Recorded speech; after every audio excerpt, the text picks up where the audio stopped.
Turkish President Erdoğan has signalled a new military campaign in Iraq, claiming he aims to crush PKK guerrillas permanently by summer. Political prisoners in Turkish jails have reached the 100th day of a hunger strike to demand freedom for Abdullah Öcalan and a resolution to the Kurdish issue. Turkey's ruling AK party candidate for Kurdish-majority Diyarbakir has failed to propose any initiatives for Kurdish speakers in the upcoming local elections. And a Turkish regional court of justice has recently acquitted 18 defendants implicated in 19 unresolved murders from the 1990s. Learn more with Medya News. Turkish President Erdoğan has outlined plans for an imminent military campaign against the Kurdistan Workers' Party, or PKK, in the Kurdistan region of Iraq, vowing to permanently end the Kurdish guerrillas by the summer. Erdoğan, in an announcement following a cabinet meeting on Tuesday, highlighted the near completion of a security perimeter along the Turkish-Iraqi border, which aims to permanently secure Turkey's southern border by the coming summer. "We are determined to eliminate the threat on our borders with Iraq and ensure the security of our nation," Erdoğan said. The president also reiterated Turkey's ambition to establish a security corridor 30 to 40 kilometres into Syrian territory. This strategy is part of Turkey's broader efforts to counter perceived threats from Kurdish groups operating along its southern borders. "Our preparations are ready to disrupt the plans of those who are trying to undermine Turkey by establishing a terrorist entity on our borders," Erdoğan said. Turkey regularly carries out airstrikes in Iraq's Kurdistan region and established several military bases on Iraqi soil to support its controversial cross-border offensives. A hunger strike initiated by political prisoners across Turkish prisons has marked its 100th day. Strikers demand liberation for Kurdistan Workers' Party, or PKK, leader Abdullah Öcalan, held in isolation on Turkey's İmralı prison island, and seek a political resolution to the Kurdish issue.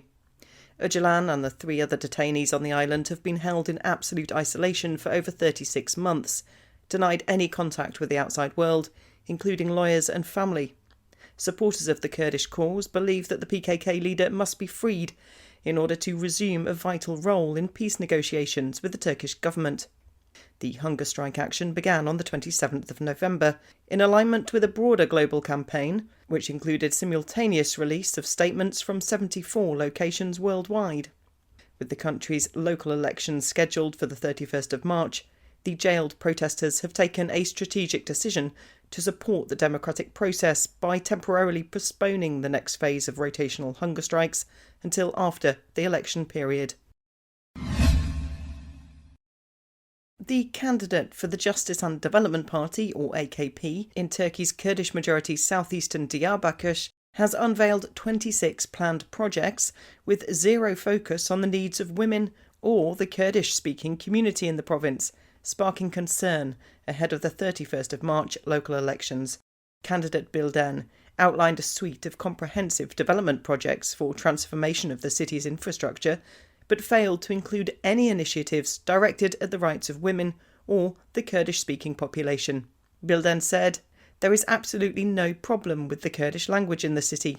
Diyarbakir speaks Kurdish by 90%, and if it weren't for the AK party government, we might have forgotten our Kurdish language. I conduct 80% of my campaign in Kurdish," Bilden added, sidestepping the question of why the 26-point proposal lacked initiatives directly catered to the needs of his Kurdish-speaking constituents, such as services in their mother tongue or cultural preservation programmes. Critics argue that Bilden's claims reveal a stark discrepancy between political rhetoric and practice. An Ankara court has acquitted 18 defendants, including Mehmet Aş, former Interior Minister, Ibrahim Şahin, former Special Operations Chief, and Korkut Eken, a retired intelligence officer, in a case involving 19 unsolved political murders from the 1990s. The case, which has been closely watched for its implications for human rights and justice in Turkey, recently ended with a unanimous verdict, except for one dissenting judge. Judge Ayhan Altun issued a dissenting opinion which included references to the infamous Susurluk scandal, which exposed deep ties between the state, the mafia and nationalist militants in the 1990s. Altun's dissent highlighted systemic repression of the Kurdish cause during this period. Altun also argued that there was enough evidence to show that some of the defendants had organised to support illegal executions of Kurdish citizens in Turkey under the guise of fighting terrorism. The verdict closes a chapter on one of Turkey's most controversial periods, leaving the public with mixed feelings about accountability and the long shadow of the 1990s over Turkish politics and society.